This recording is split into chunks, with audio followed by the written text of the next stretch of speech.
السلام علیکم ورحمۃ اللہ وبرکاتہ۔ بسم اللہ الرحمن الرحیم۔ انسان کی زندگی میں خوشی بھی آتی ہے اور آزمائش بھی۔ کبھی حالات ہمارے مطابق ہوتے ہیں اور کبھی ایسے مشکل وقت آ جاتے ہیں کہ انسان خود کو بے بس محسوس کرنے لگتا ہے، لیکن ایک مومن کی شان یہ ہے کہ وہ مشکل حالات میں بھی امید کا دامن نہیں چھوڑتا۔ جب مشکل وقت آئے تو سب سے پہلے اللہ تعالیٰ کی طرف رجوع کرے، نماز کا اہتمام کرے اور دل سے دعا مانگے، کیونکہ حقیقی مدد صرف اللہ کے پاس ہے۔ قرآن ہمیں سکھاتا ہے کہ صبر اور نماز کے ذریعے مدد طلب کرو۔ دوسری اہم بات صبر ہے۔ صبر کا مطلب یہ نہیں کہ انسان ہاتھ پر ہاتھ رکھ کر بیٹھ جائے، بلکہ صبر کا مطلب ہے کہ انسان اللہ پر بھروسہ رکھتے ہوئے صحیح راستے پر قائم رہے۔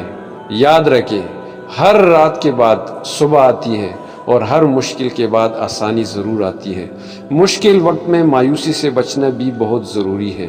شیطان انسان کو یہی احساس دلاتا ہے کہ اب کوئی راستہ نہیں بچا، لیکن اللہ کی رحمت بہت وسیع ہے۔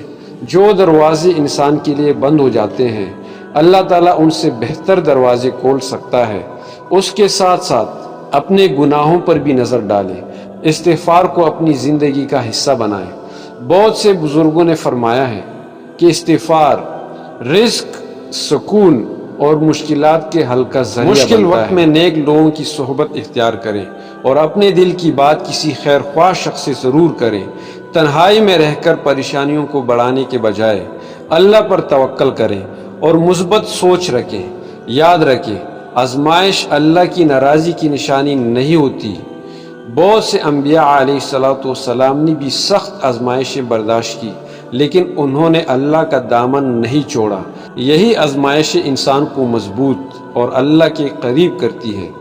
اگر آج آپ کسی مشکل سے گزر رہے ہیں تو یقین رکھیں کہ اللہ آپ کے حالات سے پوری طرح واقف ہے۔